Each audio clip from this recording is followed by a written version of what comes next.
Let's pray in the In name the Father, and the Son, and the Holy Spirit. Amen.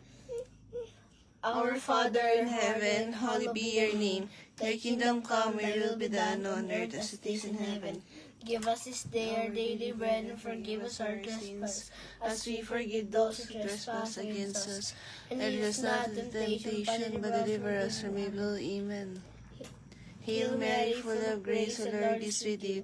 Blessed are you among women, and blessed is the fruit of your womb, Jesus. Holy Mary, Mother of God, pray for us sinners, now and the hour of our death. Amen. Glory be to The Father, and to the Son, and to the Holy Spirit, as it was in the beginning, is now, and ever shall be, world without end. Amen. Kasama po sa novena na ito, mga nagsiselebrate ng iba't ibang okasyon, mga nag-birthdays, lalo na po si Janelle P. Matias.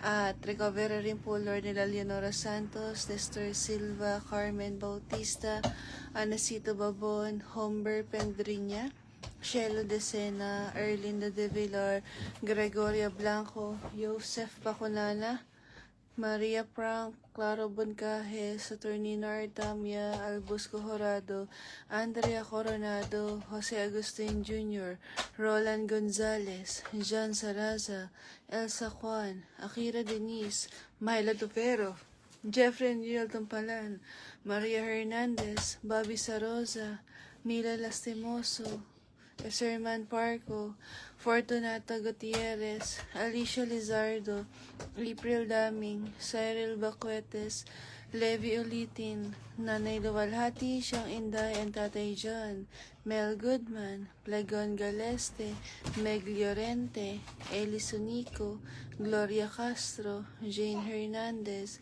Pasasalamat din Lord na Our Father Group and Family at prayer for the souls ng mga yumao na, lalong-lalo na po si Emma Silva. Special intentions Lord and Planet Earth nila Joanna Hoxon, Divina and Romeo Tumpalan, Armida Santos, Jeffrey Yurel Heidi, Marido Zornosa and family, Sarah Noliel and family, Joy Rox and family, Charles and Sofia Mula, Annie Rose Oberon, Stephanie Aragon and family, Mayhar Karigma and family, Cruzette family, na inyo pong lingkod and family, victims of calamities, victims of depression, victims of heinous crimes.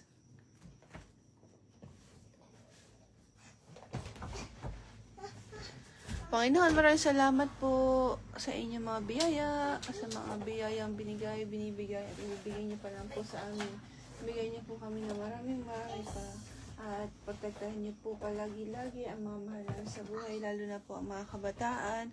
Ilayo niyo po sila sa danger, sa evil, sa mga temptation, sa mga bad deeds.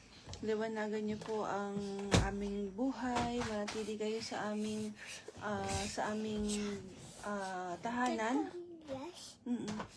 At we offer our all to you. We offer everything to you. Enlighten us and help us, O Lord. Help us, Lord, sa aming trabaho, sa aming mga adikain, sa mga suliranin, sa aming mga dinadala. Lahat ng ito ay kaya namin through Christ who strengthens us, and lahat ay ino-offer namin sa inyo. Kaya namin ito. Nagtitiwala kami palagi sa inyo. At basta kasama namin kayo, we can do everything. Bless us always. At gamitin namin ang mga blessings na ito para magbigay pugay, magbigay ng worship, ng pasasalamat sa inyong kabutihan sa amin, sa inyong pagtitiwala sa amin para magampanan namin ang mga responsibilidad, ang mga duties na ipinagkatiwala niyo po. Please Lord, liwanagan nyo rin po, enlighten yung mga isipan ng mga leaders, ng mga give us justice, give us peace, provide for our daily needs, and pakaingatan niyo po ang mga mahal namin sa buhay, lalo na po yung mga nag-travel, yung mga malayo sa amin, at salamat sa pag-asa sa bawat araw na ipinapakita niyo po sa amin. Thank you, God. Remember, most gracious Virgin Mary, that never was it known that anyone who fled to your protection, implored your help, and sought the intercession was left unaided. Inspired with confidence, I hasten to you, O Virgin of Virgins, my Mother. To you I come before I stand, sinful and sorrowful. O Mother of the Word incarnate, do not despise my petition, but in your mercy, hear and answer me. Amen.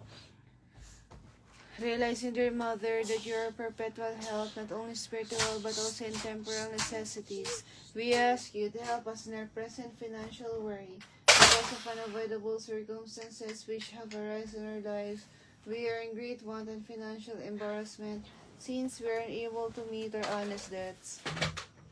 We are not asking, dearest Mother, of perpetual help for wealth, if the possession of it is not in accordance with the will of God. We merely ask you for that assistance which will help us to settle our present obligations. We believe, dear Mother of God, that you are extremely kind and generous to all your loving and devoted children. We plead with you, therefore, dear Mother, to obtain for us the help we so urgently need. We are trying so earnestly to solve our problem, but we believe in your powerful intercession with our Lord Jesus Christ, your Son and our Redeemer. Amen. Lord Jesus Christ, you bore our sufferings and carried our sorrows in order to show us clearly the value of human weakness and patience. Graciously hear our prayers for the sick. Grant that those who are burdened with pain and other afflictions of illness may realize that they are among the chosen ones whom you call blessed. Help them to understand that they are united with you in your sufferings for the salvation of the world. Amen. Bless us more, O Lord. Lord, basbasan niyo po yung mga tao po nanonood po dito. At basbasan niyo po din po yung nagtetest, nagkakaroon ng trabaho. Lord, basbasan niyo po sila. Thank you po sa pagkain, sa lahat. Sana po lahat may faith kay God the Father. God, In Jesus' name name. we pray. Amen. In the name of the Father, the Son, the Holy Spirit.